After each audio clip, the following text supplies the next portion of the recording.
নমস্কাৰ আটাইকে স্বাগতম জনাই আৰম্ভ কৰিবলৈ লৈছোঁ ভাৰত ৰত্নৰ তৃতীয় খণ্ড। আজিৰ ভিডিঅ'টোত থাকিব 1992 চনৰ পৰা 1999 চনলৈ ভাৰত ৰত্ন পোৱা স্বনামধন্য ব্যক্তিসকলৰ বিষয়ে। আহকচোন পলম নকৰি ভিডিঅ'টোৰ ফালে আগবাঢ়ো। 1992 চনত ভাৰত ৰত্ন লাভ কৰিছিল আব্দুল কালাম আজাদ, JRD টাটা আৰু সত্যজিৎ ৰায়ে। আহকচোন আব্দুল কালাম আজাদৰ বিষয়ে অকণমান জানিবলৈ প্ৰয়াস কৰোঁ। আব্দুল কালাম আজাদ এগৰাকী স্বাধীনতা সংগ্ৰামী আৰু স্বাধীন ভাৰতৰ প্ৰথমগৰাকী শিক্ষামন্ত্ৰী আছিল। তেওঁ হিন্দু মুছলমানৰ একতাৰ ওপৰত গুৰুত্ব প্ৰদান কৰিছিল। সেয়েহে তেওঁ দ্বিজাতি তত্ত্বৰ ওপৰত ভিত্তি কৰি ভাৰত বিভাজনৰ বিৰোধিতা কৰিছিল। স্বাধীন ভাৰতৰ শিক্ষা বিস্তাৰৰ ওপৰত তেওঁ পালন কৰা ভূমিকাৰ কথা স্মৰণৰ বাবে তেওঁৰ জন্মদিনটো সমগ্ৰ ভাৰতবৰ্ষতে জাতীয় শিক্ষা দিৱস হিচাপে পালন কৰা হয়। JRD টাটা জাহাংগীৰ ৰতনজী দাদাভাই টাটা এজন ভাৰতীয় বিমান চালক, উদ্যোগী আৰু টাটা গ্ৰুপৰ অধ্যক্ষ আছিল। তেওঁ ভাৰতৰ প্ৰথমগৰাকী অনুজ্ঞাপত্ৰ থকা বিমান চালক আছিল।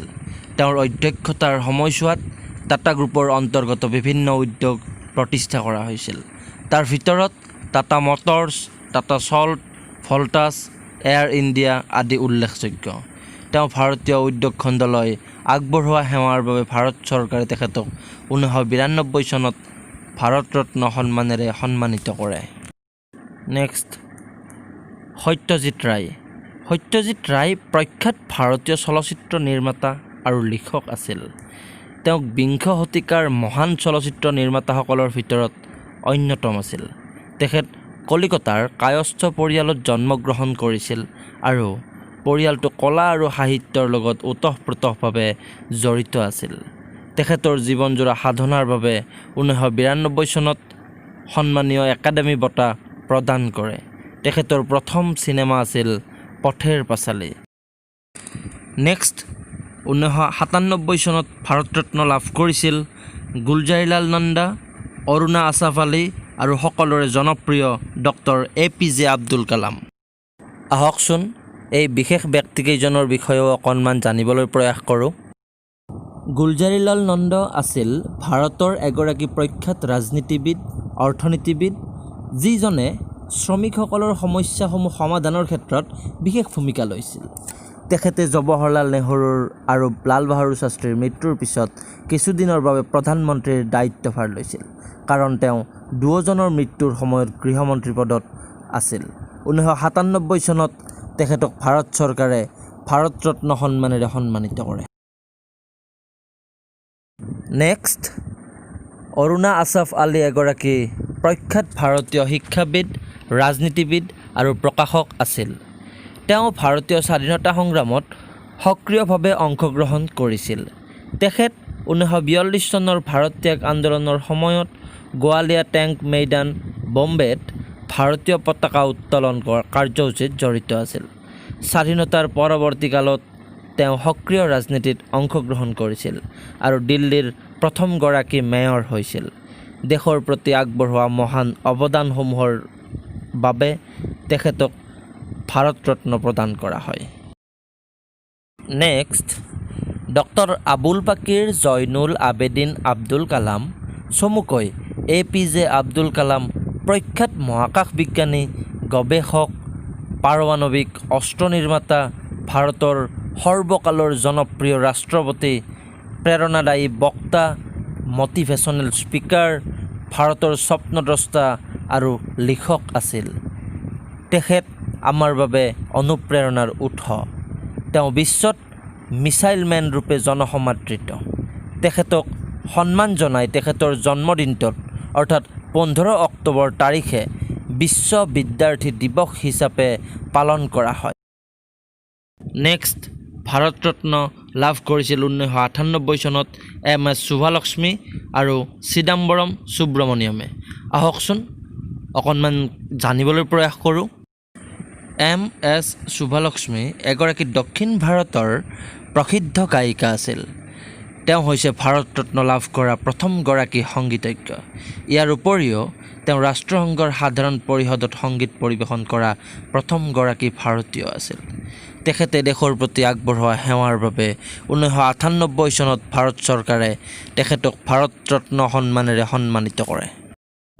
নেক্সট, চিদাম্বৰম সুব্ৰমণিয়ম এগৰাকী ৰাজনীতিবিদ আৰু স্বাধীনতা সংগ্ৰামী আছিল। তেওঁ কেন্দ্ৰীয় কেবিনেটৰ বিত্ত, প্ৰতিৰক্ষা আৰু খাদ্য আৰু কৃষি মন্ত্ৰী আছিল। পৰৱৰ্তী কালত তেওঁ মহাৰাষ্ট্ৰৰ ৰাজ্যপাল ৰূপে কাৰ্যভাৰ গ্ৰহণ কৰিছিল। তেওঁৰ কৃষি আৰু খাদ্য মন্ত্ৰী হৈ থকা অৱস্থাতে সেউজ বিপ্লৱৰ সূচনা হৈছিল।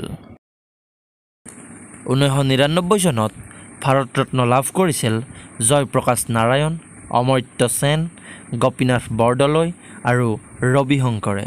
আহকচোন এইকেইজন ব্যক্তিৰ বিষয়েও অকণমান জানিবলৈ প্ৰয়াস কৰোঁ।